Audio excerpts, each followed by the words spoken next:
إن شاء الله هنعمل بروفيترول حلواني بطريقة سهلة جدا وبسيطة، هش وخفيف ونتيجته خرافية. يلا بينا نبدأ.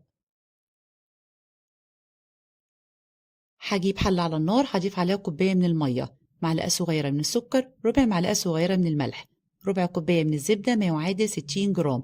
أول ما بيغلوا بنزل عليها بكوباية من الدقيق، كمية الدقيق نفس كمية المية. هقلبهم كويس جدا وهوطي النار لغاية لما الدقيق يستوي معايا. هعرفه استوى ازاي؟ لما يعمل لي قشرة في قاع الحلة بالشكل ده. هاخد العجينة وأفردها في طبق وأسيبها تبرد تماما،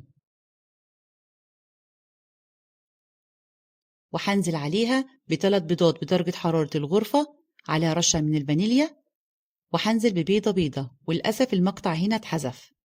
تحصلي على عجينة كده مطاطية بالشكل ده. هنحضر الكريمة. عندي كوباية من الكريم باستري جاهز، عليها كوباية ونص من اللبن المسلق. هضيف كوباية في الأول وهخفقها. لو لقيتي القوام معاكي تقيل بتضيفي نص كوباية اللبن التاني. هضيف كده نص كوباية، يعني كوباية اللبن، يعني كوباية الباستري أخدت كوباية ونص من اللبن المسلق، وأدي القوام بتاعها. وممكن تستخدمي الباستري كريم البيتي. هجيب كده صينية فيها ورقة من الزبدة، هاخد قطعة كده من العجين وأثبت الورقة عشان ما تحركش معايا أثناء التشكيل. شكلي بقى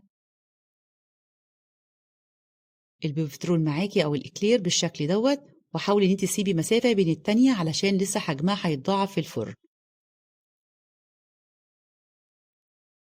وادي كل الكمية. بلي بقى صباعك بالمية ومرريه كده عليها، واكون مجهزة الفرن على درجة حرارة 180. اخدت بالظبط 35 دقيقة.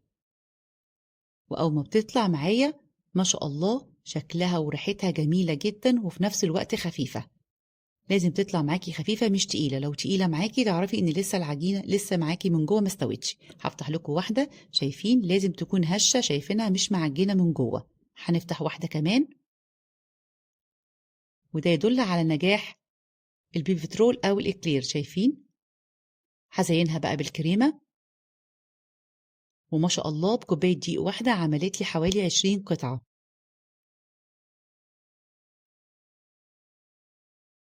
هرصها بقى في طبق التقديم. ممكن بقى تزينيها كده بصوص الشوكولاتة، أو ممكن تستخدمي السكر البودرة. ولو عجبكم الفيديو منسوش الاشتراك في القناة وتفعيل الجرس، وسيبولي تعليق حلو. سهلة وبسيطة وخفيفة وطعمها حلو قوي. جربوها وبالهنا والشفا.